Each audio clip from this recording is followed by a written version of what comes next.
حکم آتے گئے یہ مانتے گئے، آتے گئے مانتے گئے، کبھی انکار نہیں کیا، حتیٰ کہ بعض احکام ناممکن، جسے دل میں آنے والے خیال کا حساب لینا، اس پہ کس کو کنٹرول؟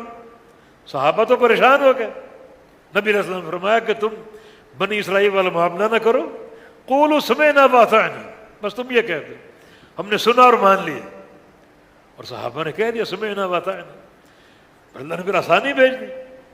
پھر دل کے جو خیالات ہیں اللہ تعالیٰ نے اس پر بھی اجر دے دیا، نیکی کا خیال آئے گا ایک نیکی ملے گی، نیکی کر جاؤ گے تو وہ نیکی 70 اور 700 گنا میں تبدیل ہو جائے گی، اور نیکی نہیں کر پائے اجر کٹے گا نہیں، کسی عذر کی بنا پر نہیں کر سکے۔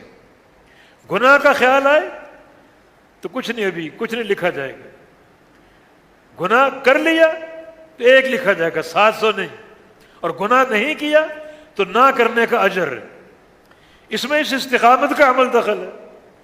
تو تکمیل دین صحابہ کی اطاعت کا نتیجہ ہے، قبول کرتے گئے، مانتے گئے، عمل کرتے گئے، حتیٰ کہ الیوم اکملت لکم دینکم، یہودی کہتے تھے اگر یہ آیت تورات میں اترتی تو وہ دن ہمارا عید کا ہوتا، باقی خوشی کا موقع ہے۔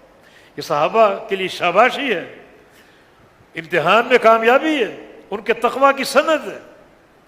تو جب یہ معیار ہو عمل کا، قبول کا، استجابت کا، تو پھر یہ فضل کا معیار بھی ہے، ذالک فضلی، یہ میرا فضل ہے، اوتیہ من اشاء، جس کو چاہوں تو، یعنی مزدوری تھوڑی ہے اور ثواب ڈبل ہے۔